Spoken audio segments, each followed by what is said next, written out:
Good morning बच्चों, कैसे हो आप सब। आज हम करने वाले हैं हिंदी कार्यपत्रिका क्रम संख्या 8।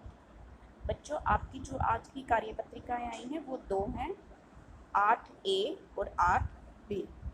तो बच्चों, आज है दिनांक 12 अप्रैल 2021, कक्षा 5। इस तरफ बच्चों आपको अपना नाम लिखना है और इस तरफ आपको अपनी अध्यापिका का नाम लिखना है। तो बच्चों, उम्मीद करती हूँ कि आप घर से बाहर निकलने से पहले अपने मुंह पर मास्क लगाएंगे और अपने हाथों को बार बार सैनिटाइज करेंगे। आप सबने कभी ना कभी चिड़िया को घोंसला बनाते या बने हुए चिड़िया के घोंसले को देखा होगा।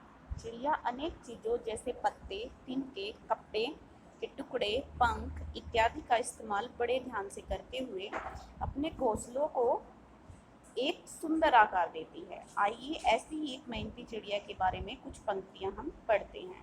तो बच्चों, आपने बहुत बार देखा होगा, आप इधर उधर जाते होंगे, आपने कभी पेड़ पर और या फिर अपने घर की छत पर या किसी पंखे पर चिड़ियों के घोंसलों को देखा होगा। तो आपने ध्यान से अगर इसको देखेंगे तो आप देखेंगे इसमें छोटे छोटे कपड़े, पत्ते और तिनके होते हैं, जिससे बड़ी मेहनत से चिड़िया इधर उधर से इकट्ठा करके अपने घोंसलों को बनाती है। तो उसी पर कुछ एक पोयम है छोटी सी, हम उसको पढ़ेंगे। एक एक तिनका जोड़ कर चिड़िया अपना घर बनाती है, धूप हवा बारिश से अपना परिवार बचाती है। मेहनत से तुम न घबराना हम सबको सिखलाती है, छोटे छोटे हाथों से वह बड़े काम कर जाती है। तो बच्चों, आपको ये पंक्तियाँ वो कैसी लगी हैं, और इस पर आप ऐसा भी कर सकते हैं कि आप खुद से एक पोयम बनाएं चिड़िया के ऊपर, कि वो कितनी मेहनत करती है एक छोटा सा घोंसला बनाने के लिए। और आप भी उस पोयम में आपको क्या करना है, एक पोयम लिखनी है, ठीक है। जिसको नहीं पोयम लिखनी आती वो इसी पोयम को अपनी कॉपी में लिखेगा और उसके साथ में चिड़िया की ऐसी ही एक तस्वीर आपको बनानी है। तो बच्चों, बारिश के दिनों को याद कीजिए और दी गई कविता की पंक्तियाँ पूरी कीजिए। तो बच्चों, आपको याद करना है कि बारिश के दिनों में क्या क्या होता है। अभी बारिश का मौसम तो है नहीं, लेकिन आने वाला है कुछ दिनों में।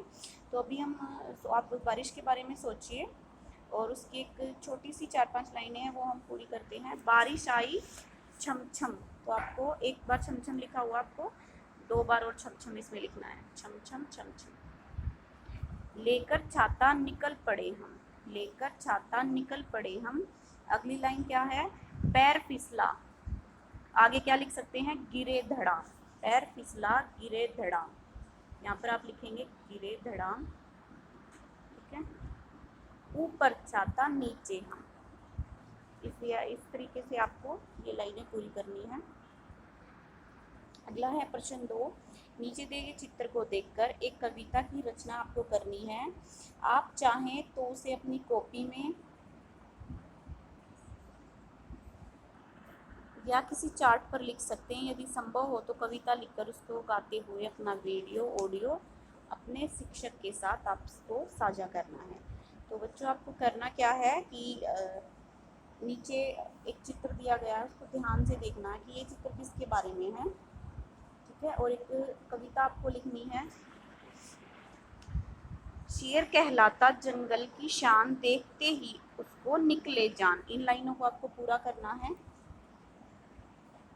आगे इसमें 3-4 लाइनें आप जोड़ सकते हैं, जैसे 1-2 लाइनें मैं जोड़ रही हूँ।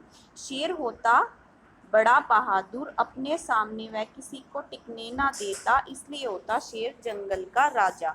जैसे 3 लाइनें मैंने जोड़ी हैं, ऐसे ही 3-4 लाइनें आप खुद से जोड़ें और इस कविता को आप पूरी करें। और बच्चों, आपको क्या करना है कि अपने मन के भाव, कविता, कहानी या फिर ड्राइंग बनाकर उसको एक पेज पर पेस्ट करना है, ठीक है। और हमारे पास उसकी फ़ोटो आपको भेजनी है। अब करते हैं हम, ये ईवीएस की वर्कशीट है, वर्कशीट नंबर 8B है। बच्चों, आपके परिवार में सब कैसे हैं। परिवार से याद आया कि आपके परिवार में कौन कौन है। बच्चों, क्या आपको पता है कि परिवार हमारे जीवन का सबसे महत्वपूर्ण हिस्सा है। परिवार के सदस्यों के बीच विभिन्न रिश्तों से परिवार बनता है। प्यारे बच्चों, परिवार का महत्व जानने के लिए आइए नीचे दी गई कविता को पढ़ते हैं। मेरा है प्यारा परिवार, बड़े देते छोटों को दुलार। दादा दादी देते हमें संस्कार, मम्मी पापा बढ़ाते हैं परिवार में प्यार। भाई और बहन में कितने भी झगड़े हो जाएं, परिवार ही तो है जो आपस में प्यार बढ़ाए। कितनी भी हो हम पर मुसीबत, परिवार पूरी करे हम सबकी ज़रूरत। परिवार बिना जीवन अधूरा है, यहाँ सभी रिश्तों का बसेरा। तो बच्चों, आपको भी पता है कि हमारे जीवन में परिवार का क्या महत्व है, कौन कौन से रिश्ते होते हैं हमारे परिवार में। ठीक है, अब जानते हैं हम कुछ पहेलियों के माध्यम से कि कौन कौन से रिश्ते हमारे आसपास हैं। तो मैं कुछ पहेलियाँ पढ़ती हूँ, आपको उनके जवाब देने। छड़ी पकड़कर हमें सैर पर ले जाते, हमें पुराने किस्से कहानी सुनाते। तो ऐसा कौन करता है कि छड़ी पकड़कर, मतलब वो छड़ी से चलते हैं और सैर पर जाते हैं और हमें पुराने किस्से कहानी सुनाते हैं। ऐसा कौन करता है? हमारे दादा दादी। तो यहाँ पर हम लिखेंगे दादा दादी। ठीक है, अगली जो पहेली है वो है कभी धमकाते तो कभी प्यार से समझाते हैं, घर के मजबूत आधार कहलाते हैं। ये कौन होता है जो हमें धमकाते भी हैं और हमें प्यार भी करते हैं और घर के मजबूत आधार भी कहलाते हैं? ये होते हैं हमारे पापा। ठीक है, पापा। अगली पहेली है, पापा से छिपकर लाड दिखाती, मेरे पापा की बहन वह कहलाती। तो कौन होती है जो पापा की बहन होती है और पापा से छिपकर वह लाड दिखलाती है? तो कौन है? वह हमारी बुआ। ठीक है,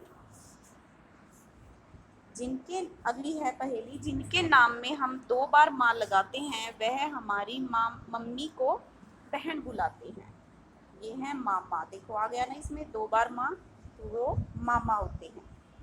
अगली पहेली है, लड़ाई झगड़ा करना होता है हमारा काम, रोज होता है शिकायतों का आदान प्रदान। मम्मी पापा हमें अच्छे से समझाते हैं, अगर हम ना माने तो खूब डांट खाते हैं। ये कौन है? भाई बहन। ठीक है, हमारा भाई या बहन। अगली पहेली है, जब किसी ने भी मुझे सताया, मैंने उनकी गोद में सुकून पाया। तो जब आपको कोई सताता है बहुत ज़्यादा, तो आपको कहाँ जाकर सुकून मिलता है? किसकी गोद में आप जाकर बैठते हैं? माँ। ठीक है, तो इस पहेली का उत्तर होगा माँ की। हमें माँ की ही गोद में सबसे ज़्यादा सुकून मिलता है। अब है प्रश्न 3, बच्चों नीचे दी गई तालिका में अपनी परिवार से जुड़ी कुछ जानकारी आपको कॉपी में लिखनी है। तो बच्चों, आपको क्या करना है कि यहाँ पर डालना है 1, 2, ऐसे सीरियल वाइज लिखना है। ठीक है, यहाँ पर आपके मम्मी का नाम, जैसे पापा का नाम। ठीक है, या आपके दादा दादी का नाम, आपके भाई बहन का, ऐसे सीरियल वाइज आपको लिखना। उसके बाद लिखना आपका संबंध क्या है। ठीक है, पापा। ठीक है, उसके बाद मम्मी लिख सकते हो, भाई या बहन, दादा या दादी। ठीक है, और वो क्या काम करते हैं, ठीक है, वो आपको यहाँ लिखना है। और घर पर उनके क्या क्या काम होते हैं। ठीक है, मम्मी घर पर, पापा घर पर क्या करते हैं, मम्मी क्या करती है, दादा दादी या भाई बहन क्या क्या करते हैं, वो आपको यहाँ पर लिखना है। और जो आखिरी काम है वो आपको करना क्या है, अपनी कॉपी में एक फैमिली ट्री बनाना है और उसमें अपनी परिवार के सदस्यों के फ़ोटो आपको चिपकाने हैं। एक फैमिली ट्री बनाना है, तो आप एक ऐसे फैमिली ट्री बनाएंगे। ठीक है, इसमें अच्छे से कलर करना है और यहाँ पर आपको जैसे अपनी आपने खुद की फ़ोटो लगा दी। ठीक है, और लिख दिया ये स्वयं, या फिर अपना नाम आपको लिखना है। ठीक है, उसके बाद यहाँ पर अपने पापा की फ़ोटो लगा दी, यहाँ पर पापा लिखेंगे। दादा की फ़ोटो आपने लगा दी, ऐसे लिखेंगे दादा, फिर दादी, भाई बहन। ठीक है, तो आपको ये ऐसे एक फैमिली ट्री बनाना है। तो बच्चों, ये थी आपकी आज की 2 वर्कशीट।